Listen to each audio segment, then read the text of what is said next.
Pozdrav svima i dobrodošli ponovo na naš kanal i još jednu novu lekciju koja se danas bavi sviranjem prstima. Bar onoliko koliko ja znam. Kada sam malo i ja to provežbavao, rekli su mi da svaki prst ima svoje mesto na žici. Pa ćemo tako i krenuti. Za palac su rezervisane bas žice E, A i D. Kaži prst je G žica, srednji prst je H žica i domali prst je E tanka žica.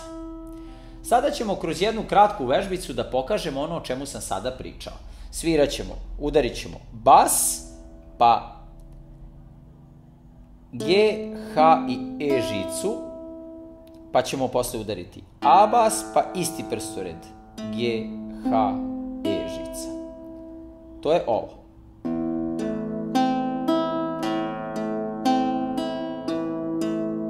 Pa nazad.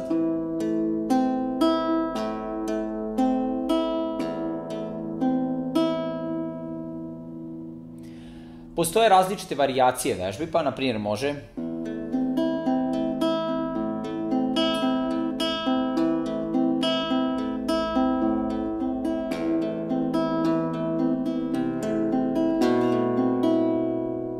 u zavisnosti od određene harmonije, tako možete i menjati, odnosno prstored vam ostaje isti, a možete menjati akorde kroz neku određenu harmoniju. To je što se tiče sviranja prstima kroz akorde.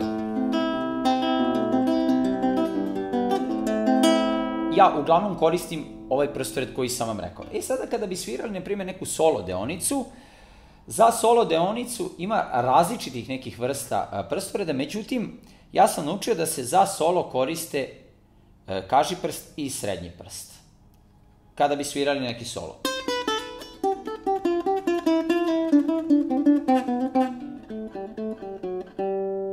Ili, nebitno, uzmemo C-dur skalu. Na izmenično idemo prvi, drugi, odnosno kaži prst, srednji prst. Kaži prst, srednji prst.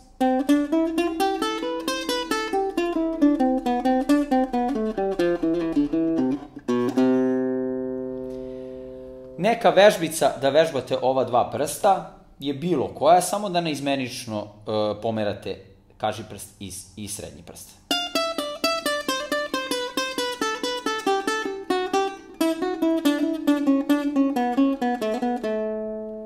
Znači, neizmenično, kako god prelazite s jedne na drugu žicu, ostaje vam promjena kaži prst i srednji prst.